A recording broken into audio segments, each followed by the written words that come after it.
Hello aspirants, कैसे हो सब? बढ़िया। ये अपनी चल रही है एनसीईआरटी रीडिंग सीरीज और आज अपन कर रहे हैं प्रकाश संश्लेषण। ये तीसरा भाग है और आखिरी भाग है। ठीक है, तो तीसरा पार्ट है, आखिरी है, चैप्टर कंप्लीट हो जाएगा।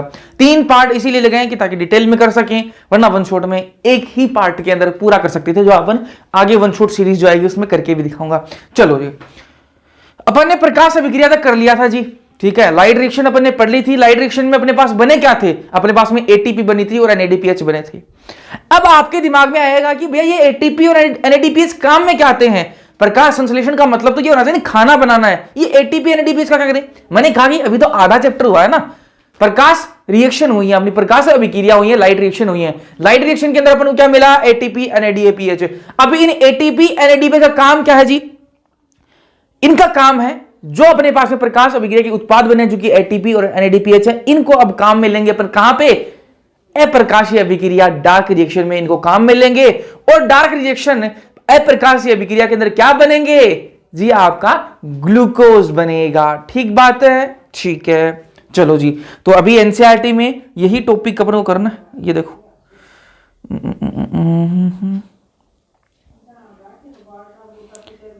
आ जाओ। एटीपी तथा एनएडीपीएच कहां उपयोग होते हैं पहले तो ये समझ लेते हैं, है ना, क्योंकि ये लाइट रिएक्शन के अंदर अपन ऑलरेडी बना चुके हैं। तो हमने पढ़ा है कि प्रकाश अभिक्रिया के उत्पाद एटीपी एनएडीपीएच और O2 तो बाहर निकल जाएगी। ठीक है, इनमें से O2 जो है वो क्लोरोप्लास्ट से बाहर निकल जाएगी। ठीक है, जबकि एटीपी और एनएडीपीएच उपयोग आहार अथवा शर्करा ग्लूकोज को संश्लेषित करने, शर्करा मतलब शुगर है ना, तो ग्लूकोज शुगर ही तो है, करने वाली प्रक्रिया में होता है। यह प्रकाश संश्लेषण का जैव संश्लेषण चरण होता है। ठीक है, यहां पर जैव संश्लेषण चरण कहेंगे जिसके अंदर ग्लूकोज बनेगा। यह प्रक्रिया परोक्ष रूप से प्रकाश पर निर्भर नहीं होती। ये मैं आपको पहले डिफरेंस लिखा चुका हूं, पहले पार्ट के अंदर ही डिफरेंस लिखवा दी थी कि अप्रकाशीय अभिक्रिया और प्रकाशीय अभिक्रिया के अंदर क्या डिफरेंस होते हैं। तो प्रकाशीय अभिक्रिया जो वो डायरेक्ट प्रकाश पर निर्भर करती है, और आपकी अप्रकाशीय अभिक्रिया जिसको डार्क रिएक्शन करते हैं वो प्रकाश पर डायरेक्टली निर्भर नहीं करती। तो यहां पर यह बात लिखी हुई रखी है कि प्रकाश पर निर्भर नहीं होती, बल्कि यह प्रकाश के प्रक्रियाओं के उत्पादों पर निर्भर करेगी ना। तो उत्पाद क्या है प्रकाश रिएक्शन के, प्रकाश अभिक्रिया के? ATP NADPH. यथार्थ एटीपी एनएडीपीएच के अतिरिक्त CO2 तथा H2O जल पर निर्भर करती है। आप शायद यह आश्चर्य कर सकते हैं कि इसकी सत्यता की जांच कैसे की जा सकती है। ठीक है, यह बहुत ही सरल है। प्रकाश उपलब्ध न होने के तुरंत बाद कुछ समय के बाद जैव संश्लेषण प्रक्रिया जारी रहती है, इसके बाद बंद हो जाती है। अब आप कहोगे भैया हम कैसे मान लें कि आपकी जो एटीपी और एनएडीपीएच है जो है इस पर निर्भर करती है, आपकी जो डार्क रिएक्शन है वो इस पर निर्भर करती है। तो मैंने कहा कि थोड़ी देर लाइट हटा दो, प्रकाश हटा दो, तो क्या है आपकी प्रकाश अभिक्रिया खत्म हो जाएगी। ठीक है, अभिक्रिया खत्म हो जाएगी, प्रकाश अभिक्रिया खत्म होगी। लेकिन जो आपकी अप्रकाश अभिक्रिया वो अभी चलती रहेगी। क्यों चलती रहेगी? क्योंकि प्रकाश अभिक्रिया का जो उत्पाद अभी वो बचा हुआ है ना, वो तो एकदम से खत्म नहीं होगा, तो वो अभी बचा हुआ है। थोड़ी देर बाद में अप्रकाशीय अभिक्रिया भी खत्म हो जाएगी। क्यों? वो बंद इसलिए होगी क्योंकि वो जो उत्पाद बने हुए थे एटीपी एनएडीपी वो भी खत्म हो जाएंगे, क्योंकि प्रकाश है नहीं तो प्रकाश अभिक्रिया नहीं चलेगी, तो एटीपी एनएडीपी नहीं मिलेंगे, और वो नहीं मिलेंगे तो अप्रकाशीय अभिक्रिया भी बंद हो जाती है। यदि इसके बाद पुनः प्रकाश उपलब्ध होता है तो संश्लेषण पुनः आरंभ हो जाएगा। चलो जी, और इस संश्लेषण चरण को क्या कहते हैं? अप्रकाशीय अभिक्रिया, डार्क रिएक्शन कहेंगे, है ना, ये डार्क रिएक्शन। ठीक है, आइए अब हम देखेंगे जैव संश्लेषण चरण में एटीपी तथा एनएडीपीएच का प्रयोग कैसे होता है। ठीक है, और इसको देखने से पहले अपन इसको करेंगे, तब वही अपन को एनसीईआरटी ज्यादा समझ में आएगी। जो अप्रकाशीय अभिक्रिया की बात करेंगे, अप्रकाशीय अभिक्रिया के अंदर अपन को पढ़नी है C3 साइकिल। क्या पढ़ना है? C3 चक्र, जिसको केल्विन साइकिल भी कहा जाता है, या फिर केल्विन चक्र बोल दो, C3 चक्र बोल दो, या फिर इसको केल्विन साइकिल कह दो। ठीक बात है।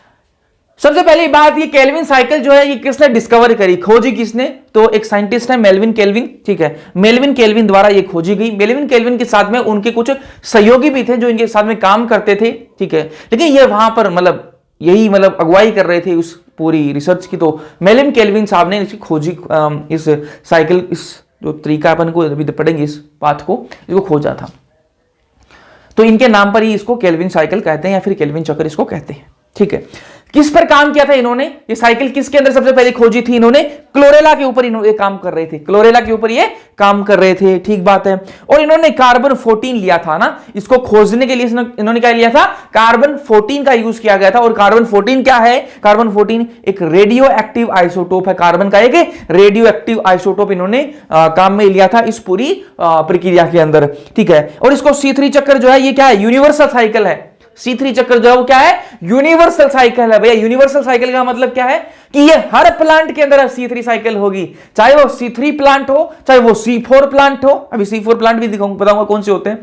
चाहे वो C3 प्लांट हो, चाहे वो C4 प्लांट हो, हर प्लांट के अंदर C3 साइकिल तो होगी ही होगी, ठीक है भैया, ठीक है। अब ये लोकेशन की बात करते हैं कि C3 साइकिल चलती कहां पे है, तो ये क्लोरोप्लास्ट की पीठिका में चलती है, ठीक है। ये जो C3 साइकिल है, डार्क रिएक्शन है, वो कहां चलती है?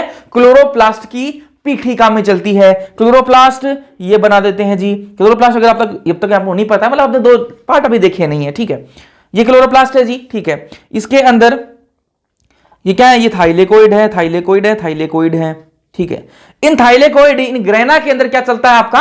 लाइट रिएक्शन चलती है। इनके अंदर क्या चलती है? राइट रिएक्शन चलती है। और अब बात करें किसकी कर रहे हैं अपन? डार्क रिएक्शन, अप्रकाशीय विक्रिया की बात करते हैं। तो अब प्रकाशीय विक्रिया कहां चलेगी? यहां चलती है, इस स्ट्रोमा के अंदर। इसको क्या कहते हैं? जो खाली जगह, इसको क्या कहते हैं? पीठिका कहते हैं। इस पीठिका के अंदर क्या चलती है? आपकी डार्क रिएक्शन चलती है, ठीक है। तो लोकेशन कहां है आपकी C3 साइकिल की? तो क्लोरोप्लास्ट की पीठिका में चलती है ये। और C3 साइकिल के अंदर अभी दिखाऊंगा पूरी C3 साइकिल। C3 साइकिल के अंदर जो पहला स्थिर उत्पाद मिलता है वो कौन सा मिलता है? वो मिलता है 3PGA। क्या मिलता है?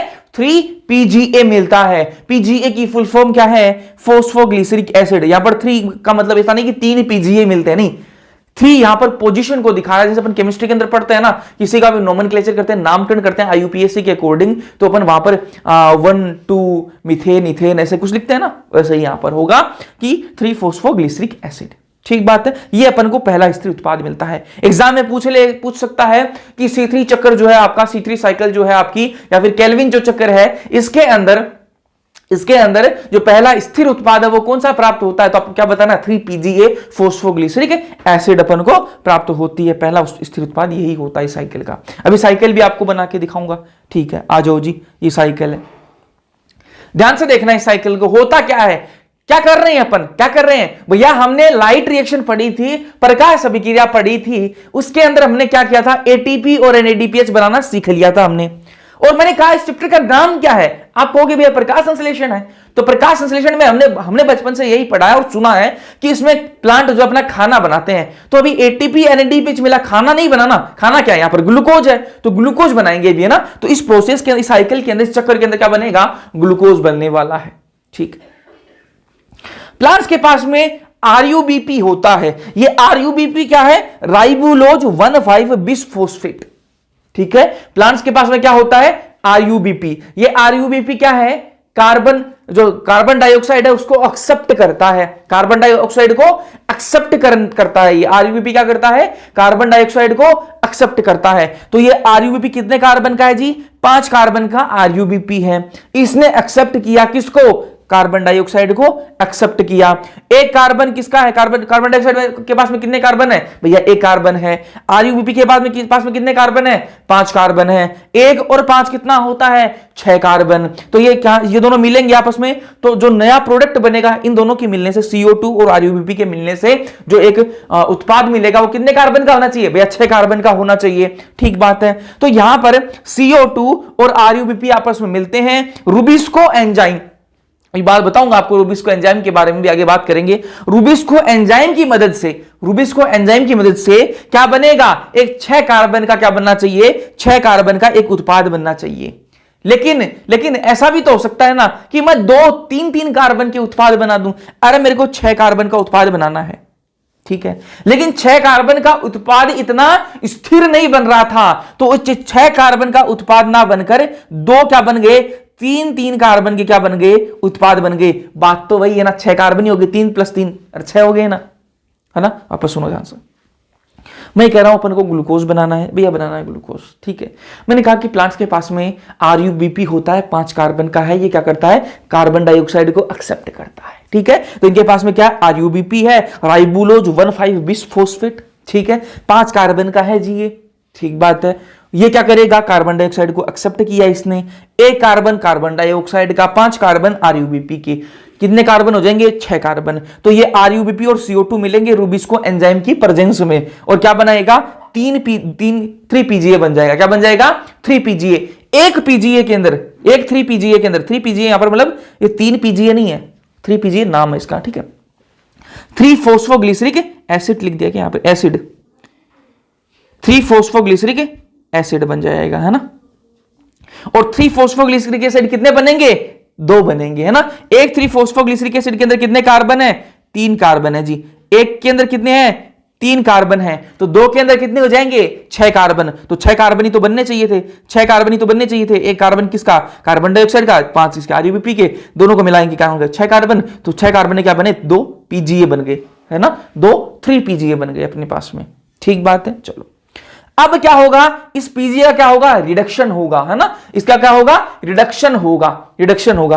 तो रिडक्शन जब होगा इसका जब रिडक्शन होगा तो उसके अंदर क्या लगेगी, एनर्जी लगेगी। एनर्जी कहां से आएगी, एटीपी, है ना। अपन लाइट रिएक्शन के अंदर बनाई थी जो एटीपी बनाई थी, वो एटीपी अब यहां काम आएगी।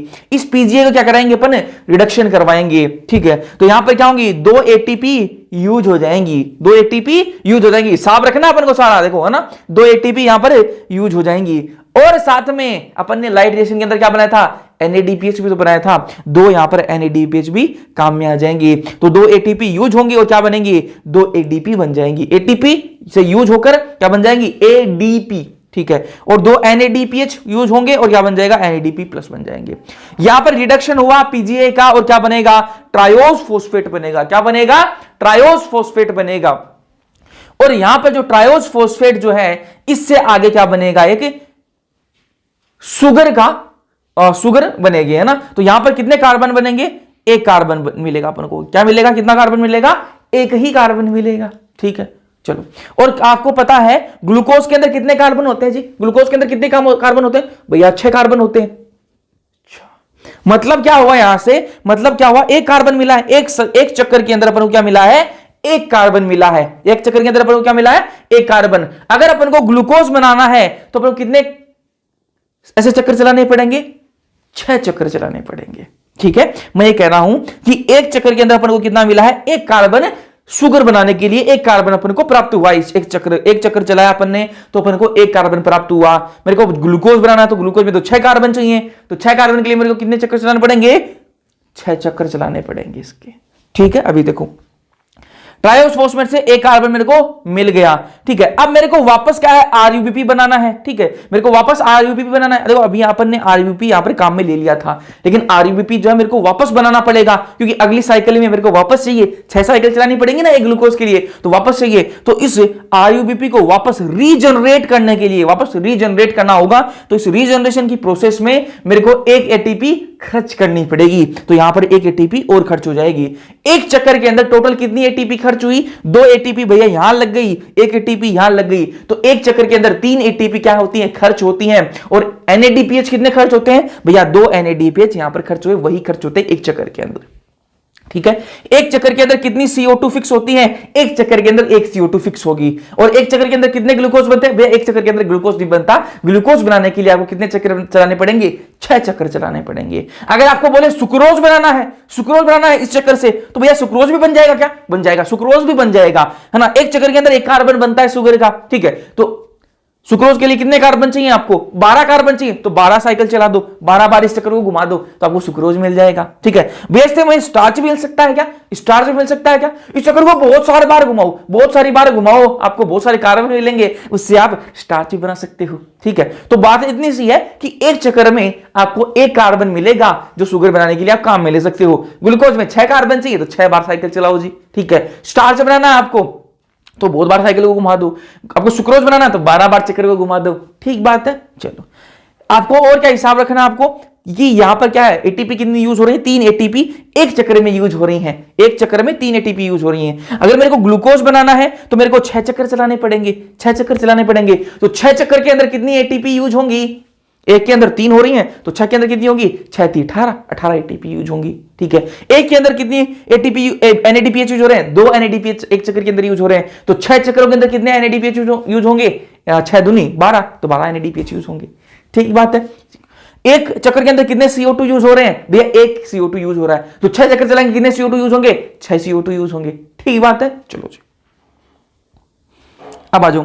एक CO2 फिक्स करने के लिए अपन को कितने एटीपी चाहिए भैया, 3 एटीपी लगेंगे और 2 NADPH लगेंगे। एक ग्लूकोज के लिए, एक ग्लूकोज अगर अपन को बनाना है तो 6 चक्कर अपन को चलाने पड़ते हैं भैया, ये तो हमें पता लग गया आप, है ना। तो अंदर क्या रखा डालना पड़ेगा अपन को, एक ग्लूकोज बनाने के लिए 6 चक्कर चलेंगे तो अंदर क्या जाएगा, 6 CO2 जाएंगे, 18 ATP जाएंगी, 12 NADPH जाएंगे। बाहर क्या निकलेगा, उससे क्या बन के निकलेगा, एक ग्लूकोज निकलेगा, एक ग्लूकोज का मोलिक्यूल निकलेगा, 18 ADP निकलेंगी और 12 NADP निकलेंगे। ठीक है, तो ये आपको पूरा यहां पर लेखा जोखा पूरा आपको याद होना चाहिए, यहां से क्वेश्चन घुमा सकता है और आपको परेशान कर सकता है ना। हाँ, एक चीज और कि यहां पर जो CO2 फिक्स हो रही है, RUBP और CO2 आपस में मिलकर और एक स्टेबल मॉलिक्यूल, जो आपको मैंने बताया था ना स्थिर, पहला स्थिर उत्पाद क्या बना यहां पर 3PGA। ठीक बात है, तो इस प्रोसेस को क्या कहते हैं, इस स्टेप को कहते हैं कार्बोक्सिलेशन। केल्विन साइकिल के अंदर 3 स्टेप बना रखे हैं। ठीक है, तो पहली स्टेप क्या है, कार्बोक्सिलेशन, जिसके अंदर CO2 यहां पर फिक्स होती है। दूसरी है आपकी रिडक्शन, जिसके अंदर PGA का रिडक्शन होता है ट्रायोज फॉस्फेट के अंदर। तीसरी है ट्रायोज फॉस्फेट को फिर रीजनरेट करते हैं, RUBP का रीजनरेशन होता है तो उसको रीजनरेशन। 3 स्टेप है, कार्बोक्सिलेशन, रिडक्शन और रीजनरेशन। ठीक बात है, चलो जी इसको एक बार NCERT से आ जाओ। फिर कहां गया, यहां थे अपन। आइए हम देखें जैव संश्लेषण चरण में ATP तथा NADPH का उपयोग कैसे होता है। अभी अपन ने देख लिया होता है ना। ठीक है, हम पहले देख चुके हैं कि H2O के साथ में CO2 के मिलने से क्या बनता है, CH2O बनता है। ये मैंने चैप्टर के स्टार्टिंग में भी देख लिया था ना कि CO2 और H2O मिलते हैं और क्या बनता है, अपन को ग्लूकोज मिलता है ना, अथवा शर्करा उत्पादित होती है। यह वैज्ञानिकों की रुचि थी कि उन्होंने खोजा कि यह प्रतिक्रिया जो अपन की रिएक्शन अपन ने स्टार्टिंग में लिखी थी, वो रिएक्शन होती कैसे है ना, वो देखा साइंटिस्ट ने। अथवा यह जाना कि CO2 की प्रतिक्रिया में आने से अथवा यौगिकृत होने से कौन सा पहला उत्पाद बनता है। तो अपन ने देखा C3 के अंदर पहला उत्पाद क्या बनता है, PGA बनता है, 3PGA बनता है। द्वितीय विश्व युद्ध के ठीक बाद लाभदायी उपयोग हेतु रेडियो आइसोटोपिक का उपयोग किया गया है ना, तो वो कौन है, C14। इस उपयोग में मेल्विन केल्विन का कार्य सराहनीय था। उन्होंने सेवाल कौन सी, क्लोरेला, ठीक है, में रेडियो एक्टिव कार्बन 14 का उपयोग प्रकाश संश्लेषण अध्ययन में किया, बताया मैंने आपको ना, जिससे पता लगा कि CO2 यौगिकीकरण फिक्सेशन पहला उत्पाद 3 कार्बन वाला उत्पाद एक अम्ल है, फोस्फोग्लिसरिक एसिड 3PGA। ठीक है, इसके साथ ही उसने संपूर्ण जैव संश्लेषण पथ की खोज की, अतः केल्विन चक्र इसे उसको कहते हैं, मेल्विन केल्विन के नाम पर है ना। उत्पाद का नाम 3-फॉस्फोग्लिसरिक अम्ल, अभी मैंने आपको बताया, अथवा संक्षेप में PGA कहेंगे इसको। ठीक है, वैज्ञानिकों ने जानने का यह भी प्रयत्न किया कि क्या सभी पौधे CO2 यौगिकीकरण स्थिरीकरण के बाद पहला उत्पाद PGA ही बनाते हैं क्या। फिर वैज्ञानिकों ने यह जाना कि सिर्फ एक ही प्लांट या फिर कुछ प्लांट्स के अंदर ही PGA पहला उत्पाद बनता है, या फिर सभी प्लांट्स के अंदर PGA पहला उत्पाद बनता है, यह भी जानने की कोशिश करी। ठीक है, अथवा फिर अन्य पौधों में कोई अन्य उत्पाद बन सकता है। बहुत सारे पौधों में व्यापक शोध किया गया, जहां पर CO2 के यौगिकीकरण का पहला स्थायी उत्पाद पुनः एक कार्बनिक अम्ल था, जिसमें कार्बन के 4 परमाणु थे। ठीक है, कुछ प्लांट्स ऐसे हैं, अभी अपन ये बात करेंगे C4 प्लांट्स की भी है ना, कुछ प्लांट्स ऐसे हैं जिनके अंदर पहला स्थायी उत्पाद PGA नहीं बनता, 3 कार्बन का PGA नहीं बनता, वहां पर 4 कार्बन का एसिड बनता है, जिसको कहते हैं OAA। ठीक है, ऑक्सैलो एसिटिक एसिड। ठीक है, पहला स्थायी पुनः एक कार्बन अम्ल था जिसमें कार्बन के 4 परमाणु थे। यह अम्ल ऑक्सैलो एसिटिक अम्ल है तथा OAA। ठीक है, तब से प्रकाश संश्लेषण के दौरान CO2 के स्वांगीकरण एसिमिलेशन को 2 मुख्य विधियों में बताया गया। जिन पौधों में CO2 यौगिकीकरण का पहला उत्पाद C3 अम्ल था, उनको क्या कह दिया, C3 प्लांट्स कह दिया। ठीक है, और जिनके अंदर 4 कार्बन वाला OAA था, उनको C4 प्लांट कह दिया। ठीक है, C3 पथ, और जिनका पहला उत्पाद C4 अम्ल OAA था, जिसे C4 पथ कहते हैं। इन दोनों समूह के पौधों में कुछ अन्य विलक्षण भी होते हैं, अभी क्या अपन चर्चा करेंगे। CO2 के प्रथम ग्राही, CO2 के प्राथमिक जो ग्राही हैं, CO2 को पकड़ने वाले कौन से हैं, उनके बारे में बात करते हैं। अध्ययनों में से पता लगा कि ग्राही, अभी मैंने आपको बताया RUBP CO2 को पकड़ता है, एक्सेप्ट करता है ना, उसकी बात हो रही है। लगा कि ग्राही अणु एक 5 कार्बन वाला कीटोज सुगर है, शर्करा है, यह राइबुलोज 1,5-बिसफॉस्फेट RUBP था। क्या आप में परेशान मत होइए, क्या आप में किसी ने इस संभावना के बारे में सोचा था कि कौन मतलब इसको एक्सेप्ट करेगा। परेशान मत होइए, वैज्ञानिकों को भी इसे जानने में बहुत समय लगा था। किसी निष्कर्ष पर पहुंचने से पहले बहुत सारे प्रयोग किए गए थे। उन्हें यह भी यकीन था कि चूंकि पहला उत्पाद C3 अम्ल था तथा अतः प्राथमिक ग्राही 2 कार्बन कंपाउंड यौगिक होगा। उन्होंने पहले 2 कार्बन कंपाउंड को पहचानने के लिए कई वर्ष तक प्रयत्न किया, अतः उन्होंने 5 कार्बन RUP खोज करने की सफलता प्राप्त की। क्या बोलना चाह रहा है? यह बोलना चाह रहा है कि साइंटिस्ट लोगों को यह पता लग गया कि पहला जो स्थायी जो आपका स्थिर उत्पाद कौन सा बन रहा है, तो उनको पता लगा कि पहला स्थिर उत्पाद क्या बन रहा है, 3PGA बन रहा है। क्या बन रहा है? 3PGA बन रहा है, मतलब 3 कार्बन का एक एसिड बन रहा है। तो उनके दिमाग में आया कि 3 कार्बन का एसिड बन रहा है, मतलब कि एक कार्बन तो कहां से आया होगा, CO2 का आया होगा। ठीक है, उनको पता लगा कि पहला जो स्थायी उत्पाद है वो कौन सा बन रहा है, जो स्थिर उत्पाद है वो कौन सा बन रहा है, 3 कार्बन का एसिड बन रहा है। तो उन्होंने सोचा कि 3 कार्बन में से एक कार्बन तो कार्बन डाइऑक्साइड CO2 से आया होगा, लेकिन ये 2 कार्बन जो बच गए ना, वो कहां से आए होंगे, वो किसी जिसने कार्बन डाइऑक्साइड को एक्सेप्ट किया होगा वहां से आया होगा, वो 2 कार्बन का होगा। पहले इनकी सोच ये थी, लेकिन बाद में पता चला कि RUBP जो 5 कार्बन का है वही क्या करता है, एक्सेप्ट करता है CO2 को। 6 कार्बन हो गए, और उसके बाद में जो प्राथमिक स्थायी उत्पाद आपका बनता है, ठीक है, जो स्थिर उत्पाद बनता है आपका जो PGA बनता है, 3PGA, ठीक है, जिसमें के अंदर 3 कार्बन होते हैं। ठीक है, उसके 2 मॉलिक्यूल बनते हैं, जो एक में 3 कार्बन होते हैं, 2 के अंदर कितने हो जाएंगे, 6 कार्बन। इस तरीके से होता है। चलो, ये मैंने आपको बताया। केल्विन चक्र को आसानी से समझने के लिए इसको 3 चरणों में कार्बोक्सिलेशन, कार्बोक्सिलेशन और रिडक्शन और रीजनरेशन वर्णन किया है। कार्बोक्सिलेशन CO2 में यौगिकरण के से एक स्थिर कार्बनिक मध्यस्थ बनता है। केल्विन चक्र में कार्बोक्सिलीकरण एक अत्यधिक निर्णायक चरण है, जहां यहां RUBP के कार्बोक्सिलीकरण के लिए CO2 का उपयोग किया जाता है ना, RUP CO2 मिलते हैं। यह प्रतिक्रिया एंजाइम RUP कार्बोक्सिलेज के द्वारा होती है। RUP कार्बोक्सिलेज रुबिस्को एंजाइम बताया था ना मैं आपको। यह प्रतिक्रिया एंजाइम RUP कार्बोक्सिलेज, जिसके परिणाम स्वरूप T3PGA के 2 अणु बनते हैं ना, 3PGA के 2 अणु बनते हैं, तो एक के अंदर 3 कार्बन, 2 के अंदर 6 कार्बन हो जाएंगे। क्योंकि इस एंजाइम में एक ऑक्सीजनेज ऑक्सीकरण क्षमता भी होती है, अतः यह ज्यादा उचित होगा कि हम इस एंजाइम को RUP कार्बोक्सिलेज ऑक्सीजनेज अथवा रुबिस्को एंजाइम कहें, रुबिस्को। फिर अगली स्टेप है रिडक्शन। रिडक्शन के अंदर क्या करेंगे, अपचयन होगा। यह प्रतिक्रियाओं की एक श्रृंखला है जिसमें ग्लूकोज बनता है। इस चरण में प्रत्येक CO2 अणु के स्थिरण हेतु ATP के 2 अणुओं का उपयोग होता है फॉस्फोरिलेशन के लिए, तथा NADPH के 2 अणु, ये मैंने आपको बताया, ठीक है, और एक अणु पथ के ग्लूकोज के एक अणु को बनाने के लिए CO2 के 6 अणुओं का यौगिकरण तथा चक्रों की आवश्यकता होगी। 6 चक्र चलेंगे एक ग्लूकोज के लिए, ठीक है। फिर रीजनरेशन के अंदर क्या होगा, RUP के वापस बनाएंगे अपन। यदि चक्र को बिना बाधा के जारी रखना है तो CO2 ग्राही अणु RUP को वापस रीजनरेट करना होगा। पुनरुद्भवन मतलब रीजनरेट के चरण में RUP गठन हेतु फॉस्फोरिलेशन के लिए एक ATP की आवश्यकता होती है, तो 3 ATP यहां पर टोटल यूज होती है। ये देखो भाई, अंदर कितनी गई, 6 CO2 गई, बाहर क्या निकला, एक ग्लूकोज निकला। अंदर कितनी लगी, 18 ATP एक ग्लूकोज बनाने के लिए लगेंगी, ठीक है, और 12 NADPH लगते हैं, ठीक है।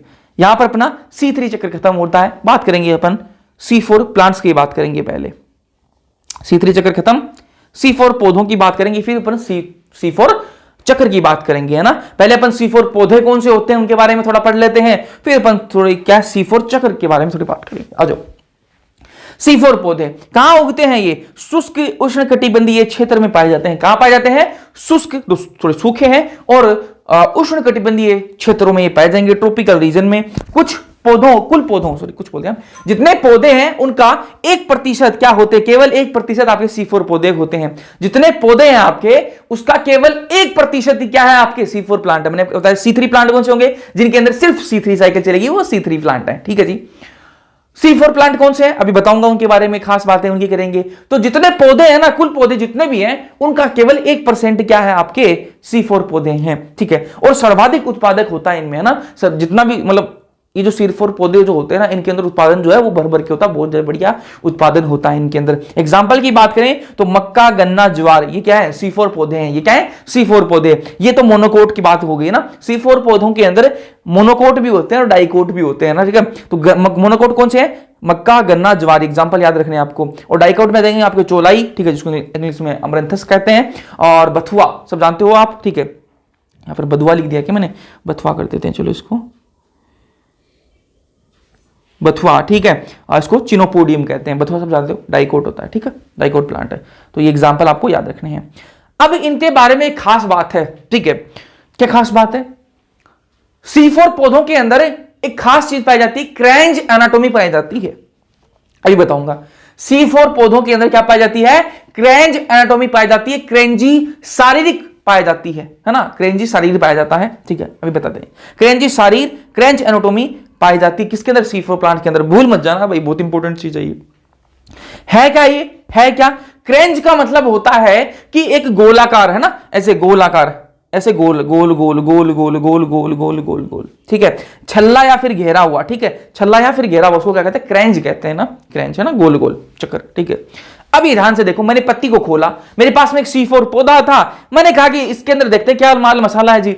मैंने C4 पौधे की क्या खोली? पत्ती को खोल लिया।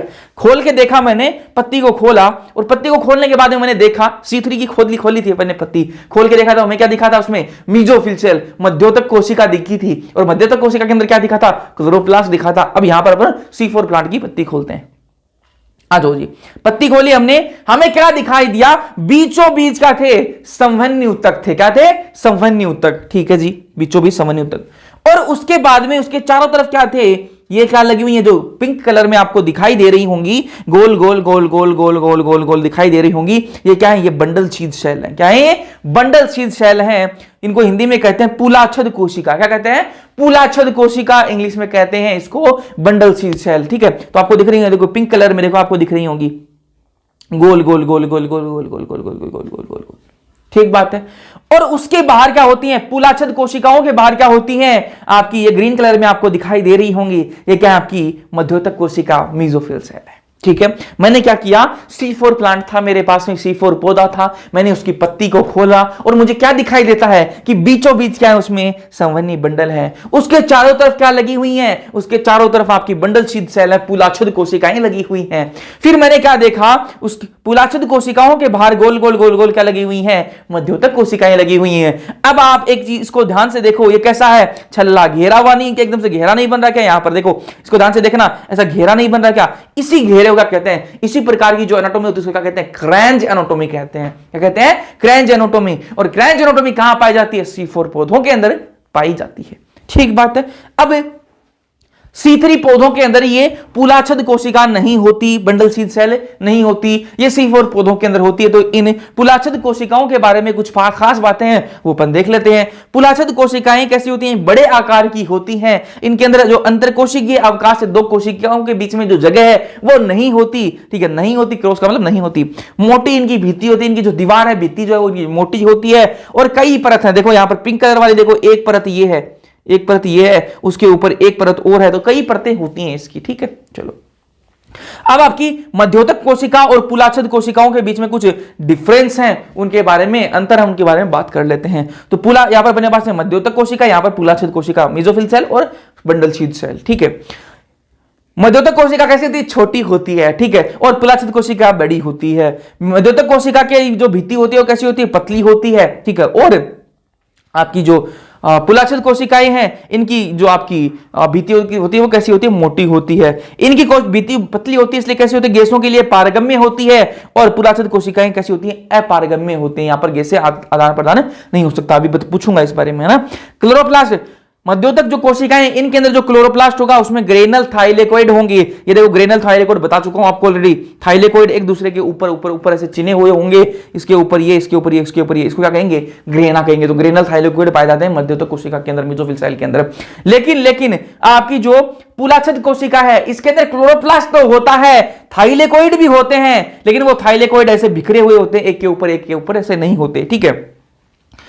मध्योतक कोशिका के अंदर PS1 और PS2 दोनों चलते हैं, जबकि आपकी पुलाच्छद कोशिका के अंदर सिर्फ PS1 होता है। मध्योतक कोशिका के अंदर चक्रीय और अचक्रीय फोस्फोराइलेशन, फोटोफोस्फोराइलेशन दोनों होते हैं, जबकि आपकी पुलाच्छद कोशिका है उसके अंदर सिर्फ चक्रीय फोटोफोस्फोराइलेशन होता है। मध्योतक कोशिका के अंदर ऑक्सीजन का निर्माण होता है, ऑक्सीजन बनती है, क्योंकि इसमें क्या है? चक्रीय और अचक्रीय। अचक्रीय फोटोफोस्फोराइलेशन जो होता है आपका, अचक्रीय फोटोफोस्फोराइलेशन है, उसके अंदर ऑक्सीजन का निर्माण होता है। PS2 क्या करता है? ऑक्सीजन बनता है वहां पर PS2 के पास में, लेकिन यहां पर तो PS2 होता ही नहीं। PS2 नहीं होगा तो ऑक्सीजन का निर्माण भी पुलाच्छद कोशिका के अंदर नहीं होता। मध्योतक कोशिका के अंदर रुबिस्को एंजाइम नहीं पाया जाता। मध्योतक कोशिका के अंदर क्या है, रुबिस्को एंजाइम नहीं पाया जाता, लेकिन पुलाछद कोशिका के अंदर क्या है, रुबिस्को एंजाइम पाया जाएगा। C4 प्लांट की बात कर रहा हूं मैं, ठीक है। C4 प्लांट की जो मध्योतक कोशिका होगी ना, C4 प्लांट की मध्योतक कोशिका होगी, उसके अंदर रुबिस्को एंजाइम नहीं होगा, और C4 प्लांट की जो पुलाछद कोशिका होगी वहां पर रुबिस्को एंजाइम पाया जाएगा, पीठिका में उपस्थित होगा, ठीक है। पीठिका क्या होती है, स्ट्रोमा, ठीक है। कोशिका द्रव्य में पेपकेज होता है। जो मध्योतक कोशिका की कोशिका का जो कोशिका द्रव्य होगा ना, मध्योतक कोशिका का जो कोशिका द्रव्य होगा, साइटोप्लाज्म होगा, उसके अंदर एक एंजाइम पाया जाएगा, पेपकेज, ठीक है। और आपकी जो पुलाछद कोशिका इसके अंदर पेपकेज नहीं पाया जाएगा। ये कुछ इसके अंदर अंतर है जो आपको याद रखने हैं, ठीक बात है। अब अपन आगे बढ़ते हैं और बात करेंगे, जैसे अपन ने C3 साइकिल के अंदर बात करी, C3 चक्र के अंदर बात करी कि उसके अंदर पहला जो आपका स्थिर उत्पाद है वो कौन सा होता है, वहां पर कौन सा बताया था मैंने आपको, PGA बताया था, 3PGA। यहां पर C4 की बात करें तो पहला स्थिर उत्पाद कौन सा है, OAA, ऑक्जेलो एसिटिक एसिड, 4 कार्बन का होता है। ये भी थोड़ी देर पहले अपन एनसीईआरटी में भी देख चुके हैं। C4 प्लांट की और कुछ खास बातें हैं, उनकी कुछ और अच्छाइयां हैं, उनके बारे में भी थोड़ी सी बात कर लेते हैं।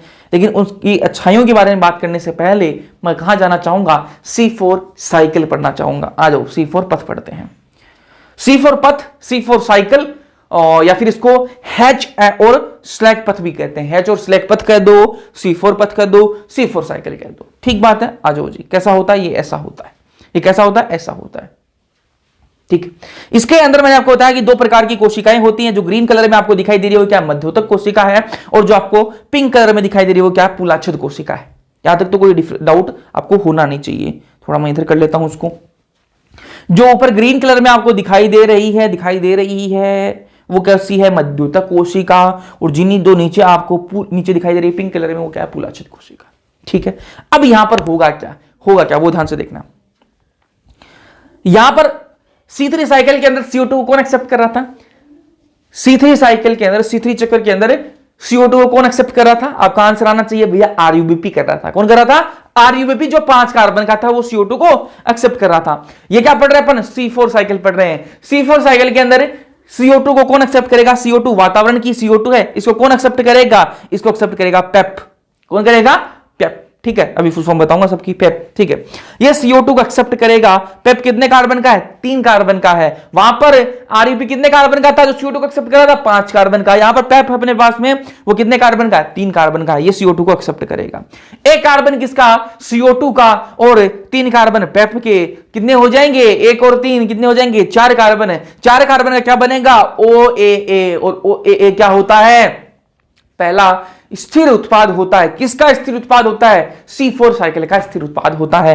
OAA 4 कार्बन का है। फिर OAA जो है वो कन्वर्ट होता है किसके अंदर है, वो कन्वर्ट होता है मैलिक एसिड, MA के अंदर। मैलिक एसिड अभी फुल फॉर्म सबकी बता दूंगा, MA क्या है, मैलिक एसिड है ना। तो जो ऑक्जेलोएसिटिक एसिड है वो कन्वर्ट होता है किसमें, मैलिक एसिड, जो भी क्या है 4 कार्बन की होती है वो भी, ठीक है। ऑक्जेलोएसिटिक एसिड कितने कार्बन की थी, 4 कार्बन की। मैलिक एसिड भी कितने कार्बन की, 4 कार्बन की। या तो वो मैलिक एसिड में कन्वर्ट होगी या फिर वो एस्पार्टिक एसिड AA में कन्वर्ट होगी, दोनों में किसी में भी हो सकती है।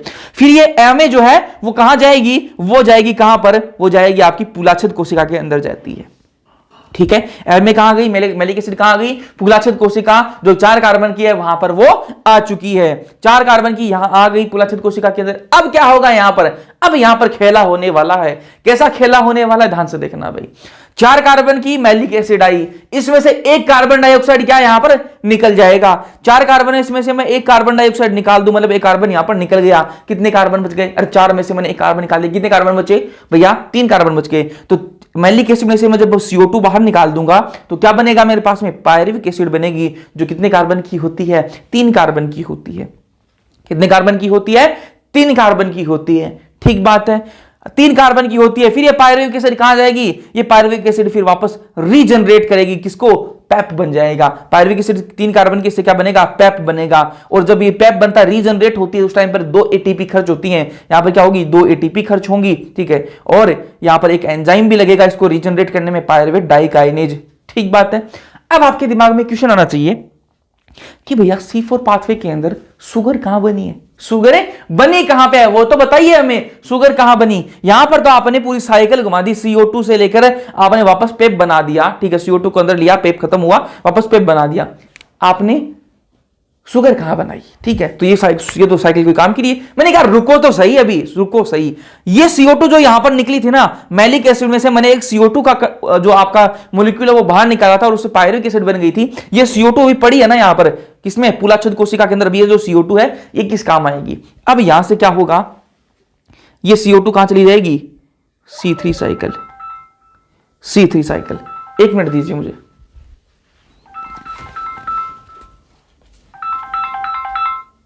हेलो हेलो, अभी क्लास में हूँ, बाद में बात करता हूँ।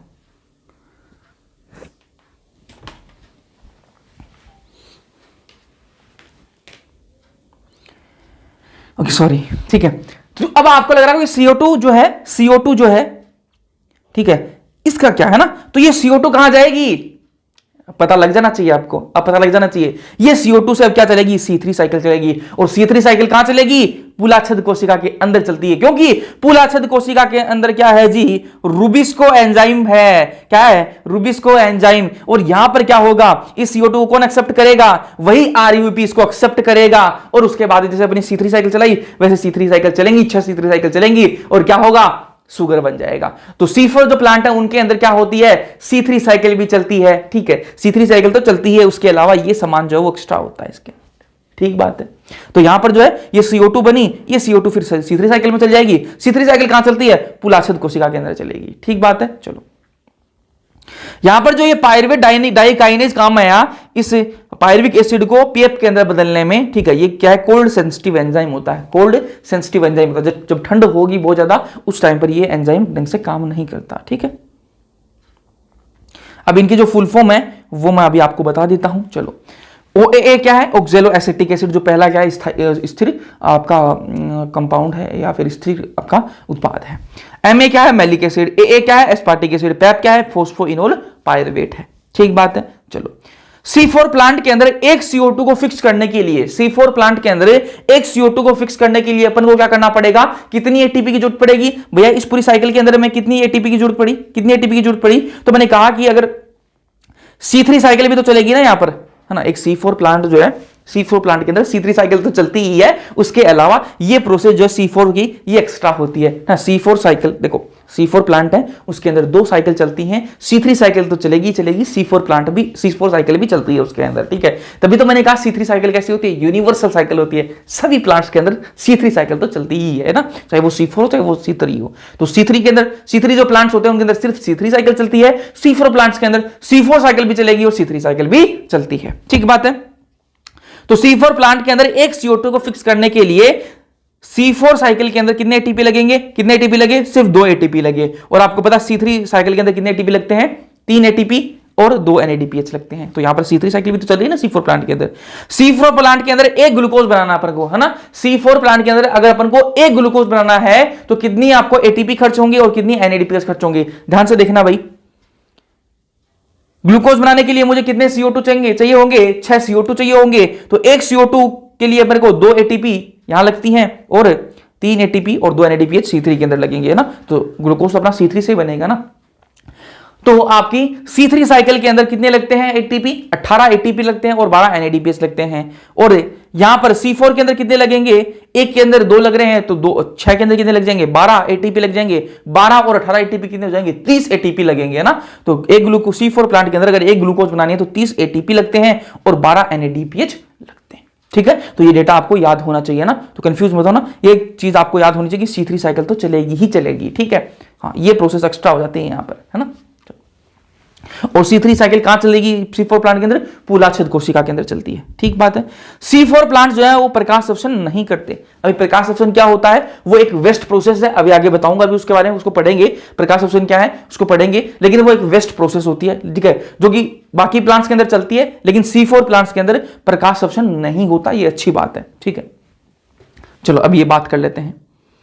C4 प्लांट्स के अंदर CO2 की कमी ये सहन कर सकते हैं। CO2 की अगर बाहर वातावरण में CO2 की कमी है ना तो उसको भी सहन कर सकते हैं, है ना। C4 प्लांट्स की एक खूबी है कि अगर वातावरण में CO2 की कमी है तो भी उसको सहन कर लेंगे। भैया कैसे सहन कर लेंगे, अब ये दिखाता हूं। देखो इनके अंदर CO2 की कमी कैसे सहन कर लेते हैं। देखो CO2 खुद बना रहे हैं अपनी, ठीक है, तो खुद अपनी बना रहे हैं, तो बाहर CO2 की कमी है लेकिन अंदर ये CO2 की सांद्रता इनके अंदर बढ़िया रहेगी, C3 साइकिल इनकी चलती रहेगी, ठीक है। तो इनके अंदर एक तो CO2 कंसंट्रेशन मैकेनिज्म, CO2 की सांद्रता बढ़ाने के लिए इनके पास तरीका है। एक इनके पास में पेप्टेज एंजाइम होता है, और पेप्टेज एंजाइम क्या होता है, बहुत ही इफिशिएंट एंजाइम होता है, बहुत ही काम करने वाला एंजाइम होता है, और CO2 के प्रति इसका उच्च आत्मीयता होती है। CO2 को अगर कम सांद्रता की CO2 होगी ना, बहुत ही कम CO2 तो भी उसको पकड़ लेता है, बाहर खींच लेता है ना, तो पेप्टेज जो है इसके पास में होता है। उच्च ताप सहन कर सकते हैं, ये बहुत उच्च ताप होगा तो उसको भी जो C4 प्लांट है वो सहन कर सकते हैं। उच्च प्रकाश तीव्रता को भी सहन कर सकते हैं, बहुत तेज अगर धूप पड़ रही है, तेज धूप जो है वो तेज पड़ रही है, प्रकाश जो बहुत तेजी से पड़ रहा है, ठीक है, उसकी इंटेंसिटी बहुत ज्यादा है, तो उसको भी ये सहन कर सकते हैं C4 प्लांट। जल की कमी को भी सहन कर लेते हैं C4 प्लांट, जो वो जल की कमी को भी सहन कर लेते हैं। कैसे करते हैं जल की कमी को सहन, इनके अंदर क्रेंज एनाटोमी है, इनकी जो एनाटोमी है वो क्या है, क्रेंज एनाटोमी है, उसकी वजह से ये, उसकी मदद से क्या कर सकते हैं, ये जल की कमी को सहन कर सकते हैं। और पत्ती में क्या होता है, इनकी जो पत्तियां होती हैं उनमें क्या होता है, क्यूटिकल होता है। क्यूटिकल क्या है, मोटी परत होती है पत्तियों के ऊपर, तो मोटी परत होगी तो उससे क्या होगा, पत्तियों से पानी जो वो आसानी से बाहर नहीं निकल पाएगा, तो क्या पानी की कमी को सहन कर लेंगे। अगला जो है दसवां रंध्र होता है इनके अंदर, जो स्टोमेटा होता है, जो रंध्र होता है वो पत्तियों के अंदर धसा हुआ होगा, पत्तियों के अंदर तक धसा हुआ होगा, तो क्या होगा, पानी का लॉस कम से कम होगा, तो इससे क्या पानी की कमी को सहन कर सकते हैं ना। उच्च लवणता को भी ये सहन कर सकते हैं, अगर लवणता ज्यादा है तो उसको भी ये सहन कर सकते हैं। तो C4 प्लांट्स के अंदर खूबी है, एक कमी बता देता हूं चलो। तो C4 प्लांट की एक कमी है, कम तापमान के लिए क्या है, संवेदनशील है। कम तापमान रहेगा तो उस टाइम पर इनकी हालत खराब हो जाएगी, ठीक है। बाकी इनकी सारी अच्छाइयां हैं, ठीक है, ये सारी चीजें सहन कर लेंगे, लेकिन कम तापमान के प्रति क्या है, संवेदनशील है, और उसके कारण क्या हो जाएंगे, ये C4 प्लांट्स वहां पर जो है काम नहीं कर पाएंगे। क्यों नहीं कर पाएंगे, अभी मैंने आपको बताया कि इनके रीजनरेशन प्रोसेस में एक एंजाइम लगता है पायरुवेट डाइकाइनेज, जो क्या है, कोल्ड सेंसिटिव एंजाइम है, ठीक है। जब ठंड रहेगी, वो ठंडा माहौल है, तो ये एंजाइम काम नहीं करेगा, और एंजाइम काम नहीं करेगा तो पूरे प्लांट का जो काम है, कार्य भार, वही रुक जाएगा, ठीक है। चलो जी, ये मैंने आपको बता ही दिया। चलो अब बात करें केम प्लांट्स की, इसको एनसीईआरटी से पहले पढ़ लेते हैं, फिर अपन केम प्लांट्स पे आते हैं। C4 पथ, C4 पथ जैसा कि पहले आपने बताया कि पौधे जो शुष्क उष्णकटिबंधीय क्षेत्र में पाए जाते हैं, मैंने आपको बता दिया, उनमें C4 पथ होता है। इन पौधों में CO2 को यौगिकरण का पहला उत्पाद यद्यपि C4 oxalo acetic acid OAA होता है। इनके मुख्य जैव संश्लेषण पथ में C3 पथ अथवा केल्विन चक्र भी होता है ना। तब फिर से C3 पौधों में किस प्रकार भिन्न है, यह एक प्रश्न है। अभी भिन्न कैसे है मैंने आपको बता ही दिया। C4 पौधे विशिष्ट है, इन पत्तियों में विशेष प्रकार की शारीरिक पाई जाती है। ये उच्च ताप, विशेष प्रकार की शारीरिक क्या है, क्रेंज एनाटोमी। उच्च ताप को सह सकते हैं, उच्च प्रकाश तीव्रता को सह सकते हैं, मैंने आपको बताया। उनमें प्रकाश संश्लेषण प्रक्रिया नहीं होती, प्रकाश संश्लेषण नहीं होता, फोटो रेस्पिरेशन नहीं होता। और फोटो रेस्पिरेशन जो प्रकाश संश्लेषण है वो क्या है, एक वेस्ट प्रोसेस होती है, अभी बात करेंगे उसकी भी। उनमें जैव भार अधिक उत्पन्न होता है। आइए इन्हें एक एक जैव भार अधिक उत्पन्न होना मतलब यहाँ पर प्रोडक्टिविटी ज्यादा है। मैंने आपको बताया कि यहाँ पर जो उच्च प्रोडक्टिविटी होती है, ठीक है, मैंने आपको बताया उत्पादकता इनकी अच्छी होती है। आओ C3 और C4 पत्तियों की खड़ी काट का अध्ययन करें। क्या अब इनमें C4 पथ पौधों की संवहन बंडल के चारों ओर, संवहन बंडल है उसके चारों ओर स्थित वृद्ध कोशिकाएं हैं, जिसको पुलाच्छद कहेंगे। वृद्ध मतलब बड़ी कोशिकाएं ना, मैंने बताया कि जो आपकी पुलाच्छद कोशिकाएं कैसी होती हैं, बड़ी होती हैं ना, जिनको बंडलशीद कोशिकाएं कहती हैं। और पत्तियां जिनमें ऐसी शारीर होती है उन्हें क्रेंजी शारीर कहते हैं, या फिर क्रेंज एनाटोमी कहते हैं। यहाँ क्रेंज का अर्थ है छल्ला अथवा घेरा, मैंने आपको बताया। क्योंकि कोशिकाओं की व्यवस्था एक छल्ले के रूप में होती है, संवहन बंडल के आसपास पुलाच्छद कोशिकाओं की अनेक परतें होती हैं, इनमें बहुत अधिक संख्या में क्लोरोप्लास्ट होते हैं, ठीक है। इसकी मोटी भित्तियां गैस के से अप्रवेश्य होते हैं, अपारगम्य होते हैं, मैंने आपको बताया है ना। और इनमें अंतरकोशिकीय स्थान नहीं होता, अंतरकोशिकीय अवकाश नहीं होता, दो कोशिकाओं के बीच में जगह नहीं होती। आप C4 पौधों में जैसे मक्का अथवा ज्वार की पत्तियां एक भाग काटो ताकि क्रेंच शारीर उसमें आपको पर्ण मध्यों तक देख सके। अपने आसपास के विभिन्न स्पीसीज के पेड़ों का पत्तियां एकत्रित करें और उनकी पत्तियों की खड़ी काट देखें, ठीक है। ये आपको नहीं देखना माइक्रोस्कोप में, ठीक है। सूक्ष्मदर्शी में से इसके संवहन बंडल के आसपास पुलाच्छद को देखें। पुलाच्छद की उपस्थिति C4 पौधों को पहचानने के लिए सहायक हो सकती हो करेगा ना।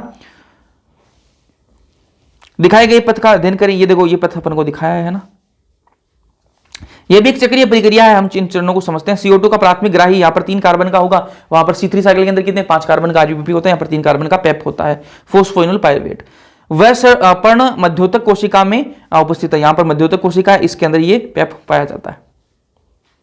इस यौगिकरण में पेप कार्बोक्सिलेज अथवा पेप्केज नामक एंजाइम संपन्न करता है। पर्णमध्योतक कोशिका में रूबिस्को एंजाइम नहीं होता, पर्णमध्योतक कोशिका में रूबिस्को एंजाइम नहीं होता, मैंने डिफरेंस में लिखवा दिया आपको। C4 अम्ल OAA पर्णमध्योतक कोशिका में निर्मित होता है, मैंने आपको बताया, ठीक है। इसके बाद पर्णमध्योतक कोशिका में अन्य 4 कार्बन वाले अम्ल जैसे मैलिक एसिड, एस्पार्टिक अम्ल, ये सारे बनते हैं जो कि पुलाछद कोशिका में चले जाते हैं। पुलाछद कोशिका में C4 अम्ल विघटित होता है और एक CO2 बाहर निकल जाता है और 3 कार्बन का अणु मुक्त होता है जिसे अपन ने पायरुविक एसिड कहा।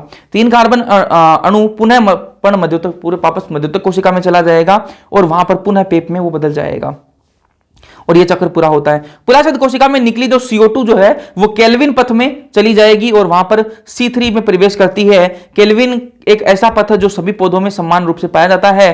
पुलाछद कोशिका रूबिस्को से भरपूर होती है, वहां पर रूबिस्को एंजाइम होता है, परंतु पेपकेज से रहित होता है, वहां पर पेपकेज एंजाइम नहीं होता। अर्थात मौलिक पथ केल्विन पथ जिसके परिणाम स्वरूप शर्करा बनती है वह C3 एवं C4 पौधे दोनों में समान रूप से होती है, सामान्य रूप से होती है ना।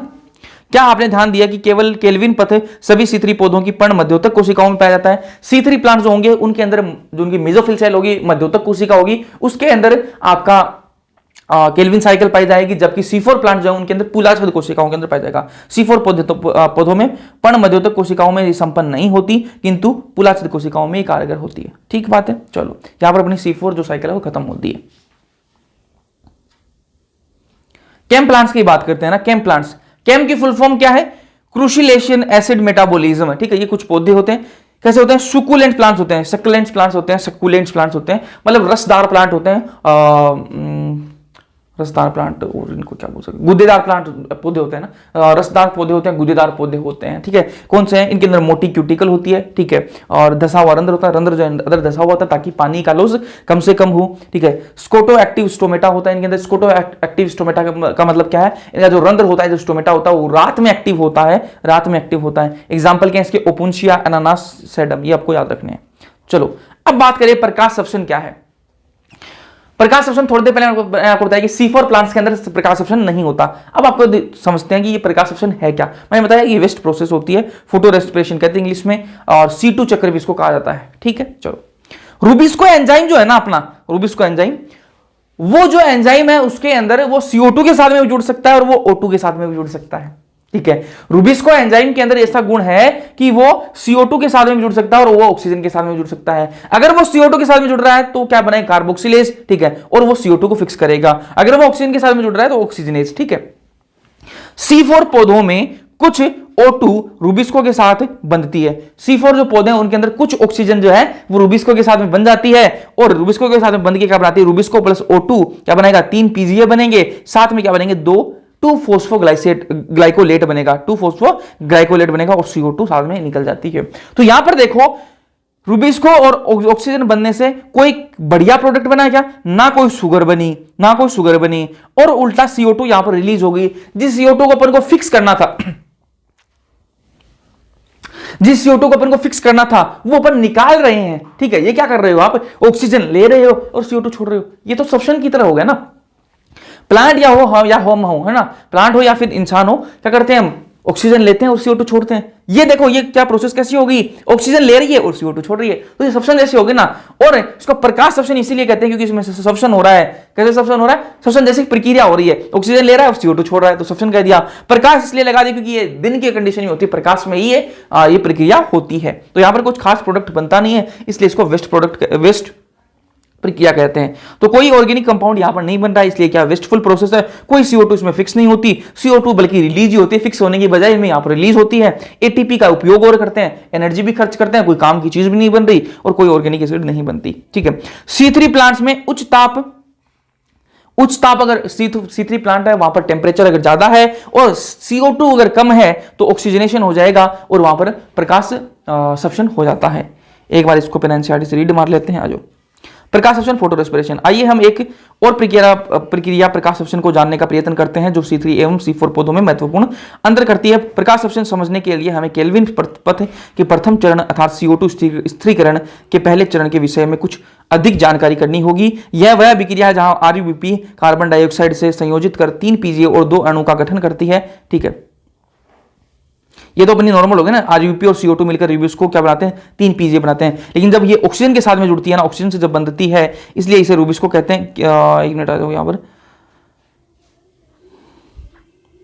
C3 में कुछ O2 रूबिस्को में बंधती है और अतः CO2 के का यौगीकरण कम होता है। यहां पर आरयूबीपी 3 के अणुओं में प्रतीत होने के बजाय ऑक्सीजन से संयोजित होकर चक्र में एक फोस्फोग्लिसरेट अणु तथा फोस्फोग्लाइकोलेट का अणु बनाते हैं, जिसे प्रकाश संश्लेषण कहते हैं। प्रकाश संश्लेषण पथ में शर्करा और एटीपी का संश्लेषण नहीं होता, ना एटीपी बनती है, ना आपका कोई शुगर बनती है, बल्कि इसमें एटीपी का उपयोग ही होता है। CO2 भी निकलती है। प्रकाश संश्लेषण पथ में एटीपी अथवा NADPH का संश्लेषण नहीं होता, अतः प्रकाश संश्लेषण एक निरर्थक प्रक्रिया है, वेस्टफुल प्रोसेस है। C4 पौधों में प्रकाश संश्लेषण नहीं होता, बता चुका हूं आपको। इसका कारण यह है कि इसमें ऐसी प्रणाली है जो एंजाइम स्थल पर CO2 की सांद्रता को बढ़ा देती है। कैसी प्रणाली है, देखो दिखाता हूं आपको, एक मिनट आ जाओ। ये देखो, जहां पर C3 साइकिल को, जहां पर CO2 बहुत ज्यादा चाहिए, वहां पर इसमें क्या है, CO2 ऑलरेडी यहां पर हाई रखता है, क्योंकि यहां पर ये प्रोसेस अलग से चल रही है ना, तो CO2 ऑलरेडी हाई रहती है, CO2 की कमी नहीं आती। CO2 की कमी नहीं आएगी तो यहां पर क्या होगा, फोटो रेस्पिरेशन, जो आपका प्रकाश संश्लेषण है वो नहीं होगा।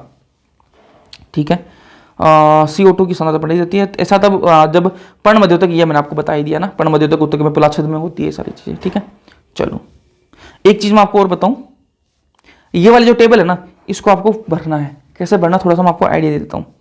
वह कोशिका प्रकार जिसमें केल्विन चक्र संपन्न होता है, तो कुछ केल्विन चक्र कहां संपन्न होता है, C4 पौधों की बात करें तो आपकी पूर्ण पर्णमध्योतक कोशिका के अंदर होता है, C4 पौधों के अंदर, और C3 पौधों के अंदर पर्णमध्योतक कोशिका के अंदर केल्विन चक्र चलता है, और C4 पौधों के अंदर पुलाछद कोशिकाओं में चलता है ना। तो इस प्रकार से ये दो ऑप्शन दे रखे हैं, तीनों जो ऑप्शन दे रखे हैं, इनको यहां पर भरना हो आपको, ये करके देखना, क्वेश्चन अच्छे बन जाएंगे, आपका दिमाग बढ़िया चलेगा। ठीक है, एग्जाम में क्वेश्चन गलत नहीं करोगे। चलो जी, अब बात करते हैं अपन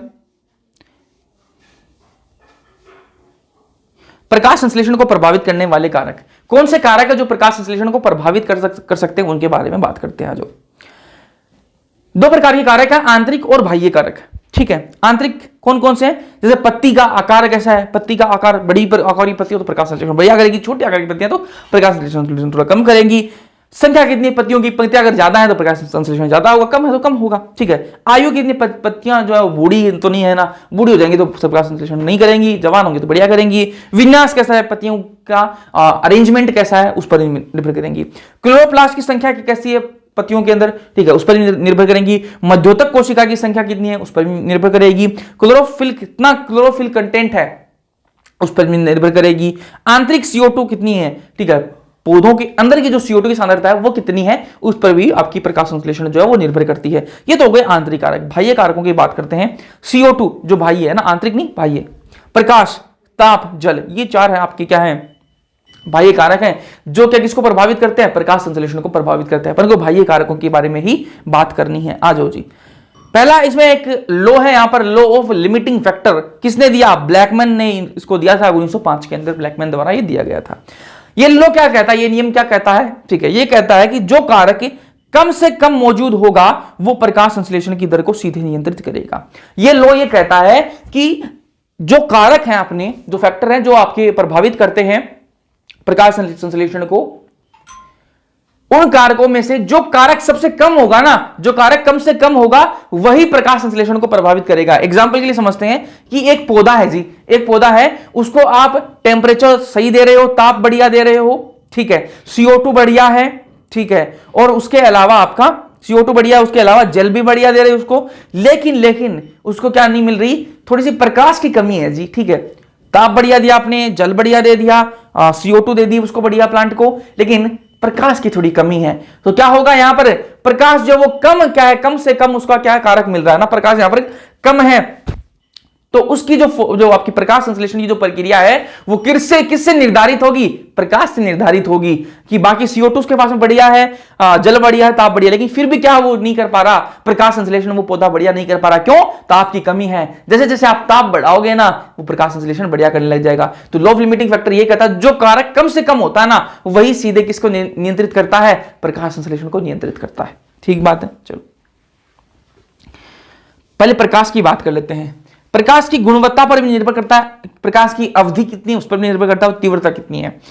गुणवत्ता कैसे, PAR है ना, अपन पढ़ भी चुके हैं 12वीं क्लास के अंदर। ठीक है, पार क्या होता है? फोटोसिंथेटिकली एक्टिव रेडिएशन, ठीक है, जो सूर्य से जितनी किरणें आ रही हैं उनमें से कुछ परसेंट क्या होती हैं? फोटोसिंथेटिकली एक्टिव रेडिएशन होती हैं, और वो कितनी है? 400 nm से लेकर 700 nm वेवलेंथ की होती हैं।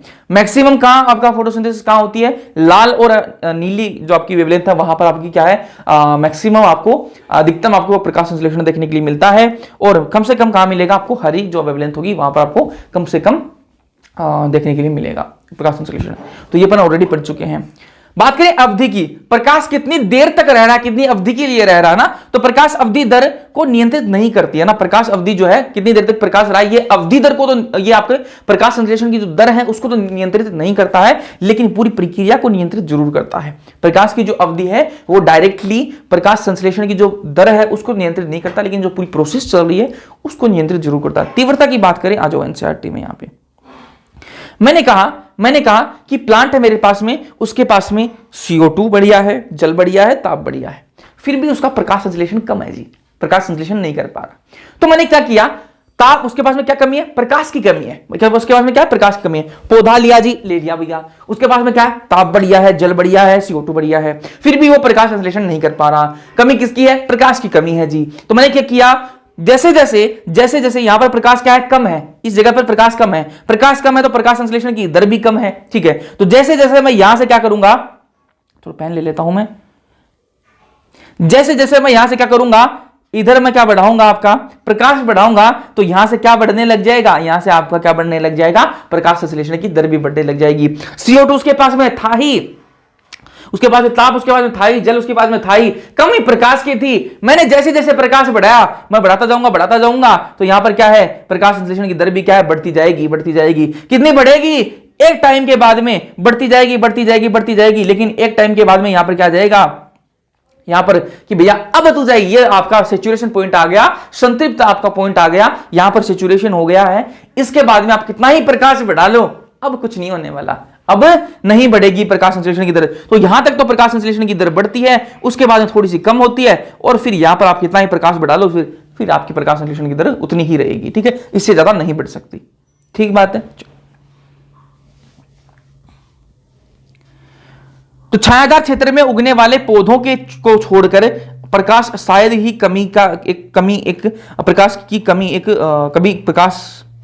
ही प्रकाश कभी एक सीमित कारक है, होता है, ठीक है। तो आपके जो ऐसे पौधे जो छाया के अंदर लगे हुए हैं ना, छायादार पौधे, जैसे कमरों के अंदर, किसी घरों के अंदर लगा लेते हैं, और उसके अलावा छायादार मतलब बहुत ऊंचे पेड़ है उनके जस्ट नीचे लगे हुए, तो छाया के अंदर जो पेड़ लगे हुए हैं, पौधे लगे हुए होते हैं, उनके लिए तो प्रकाश की कमी रहती है। बाकी कोई शायद ही ऐसा पेड़ होगा जिसके लिए उनको छोड़ दें, ठीक है, जो छाया के अंदर जो पौधे लगे हुए उनको अगर छोड़ देना, तो बाकी जो है प्रकाश जो है वो शायद ही एक सीमित कारक हो, वो लिमिटिंग फैक्टर हो, ठीक है। ये एनसीईआरटी में बात लिखी हुई है, तो आपको याद रखनी है।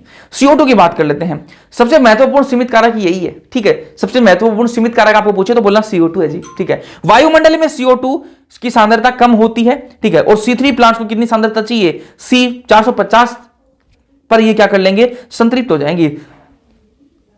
आपका जो वातावरण है, वायुमंडल, उसके अंदर CO2 की सांद्रता कम होती है, ठीक है। C3 प्लांट्स को क्या चाहिए? CO2 ज्यादा चाहिए, है ना, शुगर बनाने के लिए, अपना काम करने के लिए CO2 ज्यादा चाहिए। C4 प्लांट्स की 360 में भी क्या है? संतृप्त हो जाते हैं ये, ठीक है। तो C3 प्लांट को CO2 भरपूर वातावरण में उगाते हैं। जैसे एग्जांपल होगा टमाटर होगा आपका, बेल मिर्च कौन सी? शिमला मिर्च, ना, टमाटर आपकी शिमला मिर्च, इनको कहां उगाते हैं अपन? ग्रीन हाउस का नाम सुना होगा, वहां पर क्या CO2 की ज्यादा होगी, तो वहां पर क्या है? ये बढ़िया ग्रो करेंगे, ठीक है। C3 और C4 प्लांट उच्च प्रकाश तीव्रता के दौरान उच्च CO2 सांद्रता पर प्रतिक्रिया करते हैं। अब एक और इसको एनसीईआरटी से आ जाओ, CO2 का जो प्रकाश में मैंने आप जितना था मैंने आपको बताया। चलो आ जाओ, देखो यहां पर ये देख लो कि जितना अपन एक बार बढ़ाएंगे प्रकाश, तो आपकी जो है प्रकाश संश्लेषण बढ़ेगा, लेकिन बहुत ज्यादा अगर अपन प्रकाश बढ़ा देंगे तो क्या होगा? आपका क्लोरोफिल जो है उसका विघटन होने लग जाएगा, ठीक है, और प्रकाश संश्लेषण की दर जो आबाद में कम होने लग जाएगी। कार्बन डाइऑक्साइड की बात करें तो प्रकाश संश्लेषण में कार्बन डाइऑक्साइड एक प्रमुख सीमाकारी कारक है। वायुमंडल में CO2 की सांद्रता बहुत ही कम है, ठीक है। CO2 की सांद्रता अगर अपन 0.05% तक वृद्धि करें तो CO2 की यौगिकरण दर में वृद्धि हो सकती है। CO2 बढ़ाएंगे तो CO2 बढ़ेगी, लेकिन इसके बाद में अगर अपन CO2 बढ़ाएंगे लंबे समय तक, तो फिर अपनी जो प्रकाश संश्लेषण है वो नहीं ज्यादा बढ़ेगा और क्षतिकारक बन सकता है। C3 और C4 पौधे में CO2 की सांद्रता भिन्न अनुक्रिया करते हैं। निम्न प्रकाश स्थितियों में दोनों में से कोई भी उच्च समूह है उच्च CO2 सांद्रता के प्रति अनुक्रिया नहीं करते हैं। उच्च प्रकाश तीव्रता में C3 और C4 दोनों की तरह पादपों में प्रकाश संश्लेषण की दर बढ़ती है। जब CO2 ज्यादा होगा, CO2 प्लांट अपने पास में CO2 ज्यादा होगा लेकिन प्रकाश कम है तो कुछ नहीं होगा। जैसे जैसे अपन प्रकाश भी ज्यादा कर देंगे ना तो यहां पर प्रकाश संश्लेषण बढ़ जाएगा। ठीक है, यहां पर ध्यान देना है महत्वपूर्ण है कि C4 पौधे लगभग 360 पर संतृप्त हो जाते हैं, जबकि C3 जो है वो बड़ी हुई सांद्रता अनुक्रिया करते हैं तथा संतृप्तन केवल 450 के बाद ही दिखाई देता है। अतः उपलब्ध CO2 का स्तर C3 पादपों के लिए सीमाकारी होता है ना, C3 प्लांट्स को CO2 कम मिलता है। सच यह है कि C3 पौधे उच्चतर CO2 सांद्रता में अनुक्रिया करते हैं और इससे प्रकाश संश्लेषण की दर वृद्धि होती है, जिसके फलस्वरूप उत्पादन अधिक होता है। और सिद्धांत का उपयोग ग्रीन हाउस फसलों में जैसे टमाटर और बेल मिर्च को जो शिमला मिर्च किया गया है। इन्हें कार्बन डाइऑक्साइड में भरपूर वातावरण में बढ़ने का अवसर दिया गया है, उच्च पैदावार प्राप्त होती है। ठीक है, ताप की बात कर लेते हैं। जो ताप की बात करें तो जो आपकी अप्रकाशीय विक्रिया है ना, जो डार्क रिएक्शन है, ठीक है, जिनकी भी अपने बात करी, वो ताप नियंत्रित होती है, वो टेम्परेचर पर, वो उससे क्या टेम्परेचर से वो कंट्रोल होते हैं। अगर ताप कम होगा तो आपकी ये गड़बड़ा जाएंगी, अप्रकाशीय विक्रियाएं जो ये गड़बड़ा जाएंगी। प्रकाशीय विक्रिया की बात करें, जो लाइट रिएक्शन है वो भी ताप संवेदी तो होती हैं, ठीक है, टेम्परेचर का थोड़ा इफेक्ट तो पड़ता है उन पर, लेकिन कम प्रभावित होती हैं, वो कम प्रभावित होती हैं। प्रकाशीय विक्रिया तो प्रभावित हो ही जाती हैं। C4 प्लांट्स की बात करें तो ये उच्च ताप की प्रतिक्रिया होती है, इनकी प्रतिक्रिया होती है ना, ताप ज्यादा होगा तो भी इनको बढ़िया मस्त रहेंगे ना। और C3 प्लांट जो वो कम ताप में इनके लिए इष्टतम होता है ना। C3 प्लांट्स को कम ताप चाहिए, C4 प्लांट्स को ज्यादा ताप चाहिए। ठीक है, चलो जी, यहां पर ताप खत्म होता है। लास्ट में अपना एक है जल के बारे में बात कर लेते हैं। आ जाओ, जल। यद्यपि प्रकाश अभिक्रिया में जल एक महत्वपूर्ण प्रतिक्रिया अभिकारक है, तथापि कारक के रूप में जल का प्रभाव पूरे पादप पर पड़ता है ना, तो सिर्फ आपकी प्रकाश संश्लेषण पर प्रभाव नहीं पड़ता। अगर जल की कमी आ जाएगी ना, जल की कमी आएगी तो सिर्फ प्रकाश संश्लेषण की दर कम नहीं होगी, पूरा प्लांट जो उस पर आपको क्या है उसका असर दिखाई देगा जल की कमी का, न कि सीधे प्रकाश संश्लेषण पर होगा ना। सिर्फ प्रकाश संश्लेषण पर सीधे रूप से नहीं होगा, पूरे प्लांट पर आपको क्या है उसका असर दिखेगा जल की कमी का। जल तनाव रंध्र को बंद कर देता है, जो आपके रंध्र है स्टोमेटा जो है उनको क्या कर देगा, बंद कर देगा, ताकि पानी कम से कम निकले।